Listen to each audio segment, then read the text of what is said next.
ये कहानी है 5वीं तक पढ़े एक ऐसे किसान की जिसने गांव के बच्चों को शिक्षित करने के लिए अपनी जिंदगी भर की कमाई स्कूल को दान कर दी।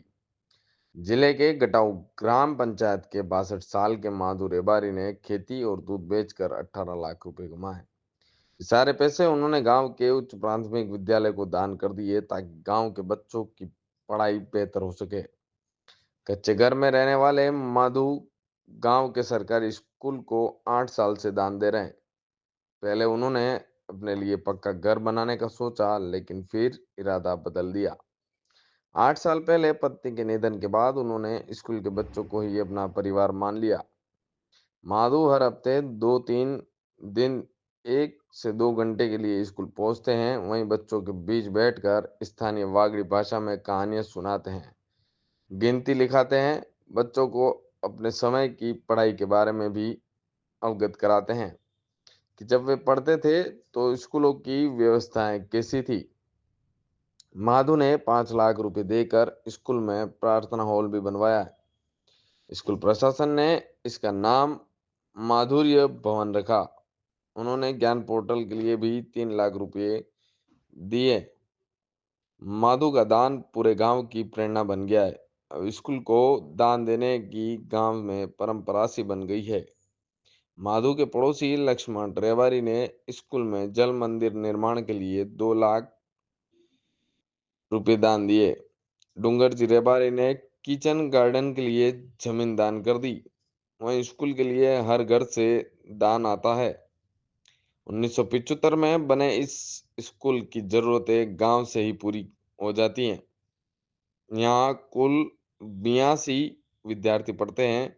संस्था प्रधान महेश व्यास ने बताया कि जब भी माधु, लक्ष्मण सहित गांव के किसी भी व्यक्ति से स्कूल के लिए मदद मांगी जाती है तो उन्होंने कभी मनाही नहीं की।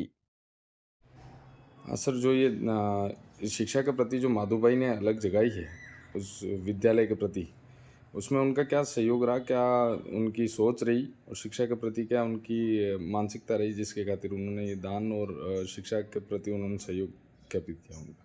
सर माधु भाई रेबारी रेबारी समाज हमारा जो दाणी घटाऊ गांव है, ब्लॉक दोवड़ा, जिला डूंगरपुर में, उसमें रेबारी बाहुल्य क्षेत्र है। और उसमें माधु भाई रेबारी एक ऐसा व्यक्तित्व है जो शिक्षा के प्रति शुरू से ही समर्पित रहा है।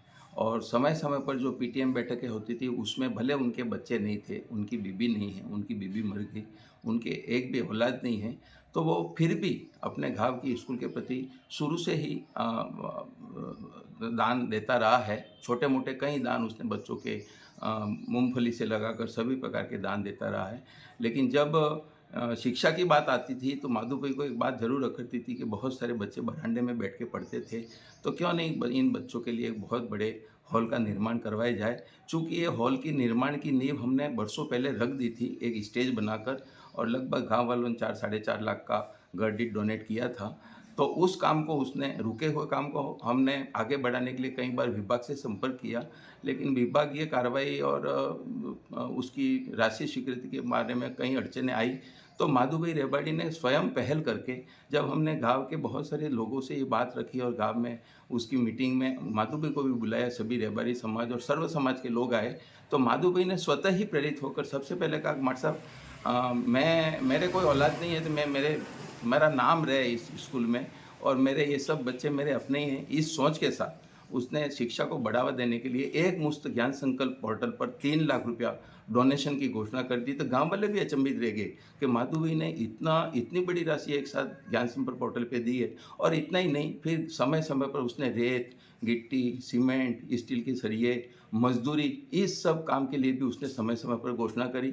और उसकी प्रेरणा से सभी गांव वाले, सर्व समाज के लोगों ने भी 500-500 रुपया, किसी ने 50,000, किसी ने 20,000, किसी ने ईंटें, ये सब दान करके लगभग विद्यालय में एक बहुत बड़े प्रार्थना हॉल का निर्माण करवाया, जो लगभग आज की तारीख में 17-18 लाख रुपए तक का है।